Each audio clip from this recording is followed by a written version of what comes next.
Hello everyone, welcome to our sports news channel. Here you are always well informed. I ask you to please subscribe to the channel. Leave your like. And thank you very much. The critique of UConn under coach Dan Hurley had been the program's inability to win in March. Consecutive first-round NCAA tournament exits meant the Huskies were good, not great, certainly not anywhere in league with the UConn women's program. In perhaps the maddest March of all, Huskies proved they are elite again, putting in another dominating performance a few hours after the UConn women had a rare misstep. Jordan Hawkins scored 20 points and UConn overwhelmed its fourth straight NCAA tournament opponent, earning its first trip to the Final Four in 9 years with an 82-54 blowout of Gonzaga on Saturday night. I think it becomes a little bit of a mental hurdle, especially like early rounds of the NCAA tournament where you feel like maybe the burden of the history and tradition and first-round games, maybe even second-round games, Hurley said. The climb to get to this point has been real and it's been more challenging than I thought. The Huskies, 29-8, have felt right at home in their first extended March Madness run since winning the 2014 national championship, playing their best basketball of what had been an up-and-down season. UConn controlled the usually efficient Bulldogs at both ends in the West Region Final, building a 23-point lead early in the second half to waltz right into the final section of the bracket. Those first-round exits are now well in the rearview mirror. So, is that mid-season funk?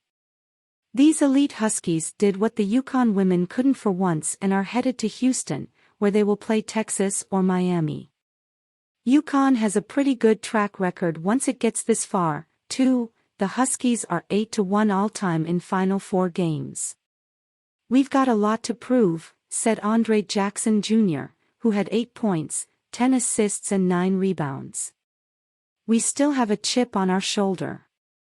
The Bulldogs, 31-6, didn't have the same second-half magic they had in a last-second win over UCLA in the Elite Eight. Gonzaga allowed UConn to go on a late run to lead by 7 at halftime and fell completely apart after All-American Drew Timm went to the bench with his fourth foul early in the second half. The Zags shot 33% from the field, 7 of 29 in the second half, and went 2 for 20 from 3 to stumble in their bid for a third Final Four since 2017. UConn was just terrific tonight and we didn't have any answers, especially when kind of everything really didn't bounce our way, Gonzaga coach Mark Few said.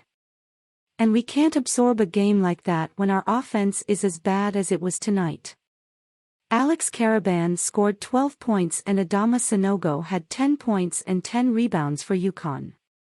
Timm had 12 points and 10 rebounds, receiving a warm ovation after being taken out of his final collegiate game with 1:50 left. "I'm just so thankful that the program and the place took me for who I was," said Timm, who shared a long embrace with Few when he exited. "They didn't ask me to be anybody but myself." The Zags started off like they had a Vegas hangover, firing off 2 airballed three-pointers and a wild runner by Timm. Once Gonzaga shook out the cobwebs, the Bulldogs kept the Huskies bridled with defense, with hard hedges on screens and Timm sagging off Jackson to protect the lane. UConn countered by getting the ball into the strong hands of Sanogo, the facilitator. The UConn big man picked apart Gonzaga's double teams for 5 first-half assists, including 2 for layups. "We figured that out," Hurley said. "That doesn't work anymore."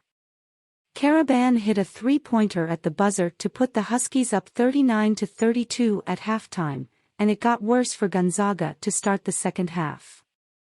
UConn pushed the lead to 12 and Timm picked up his third and fourth fouls in the opening 2.5 minutes, one on a charge, another on a box out under the rim. "We brought the team together and tried to keep positive thoughts and try to keep chipping away at that lead," Gonzaga forward Anton Watson said. "But it's hard when Drew goes out." The Huskies really got rolling when Timm took a seat, using their defense to get out in transition and set up three-pointers. A 14-3 run put UConn up 60-37 and few took the calculated gamble of bringing Tim back in. It made little difference. UConn kept up the pressure and kept making shots, looking an awful lot like the favorite to win it all.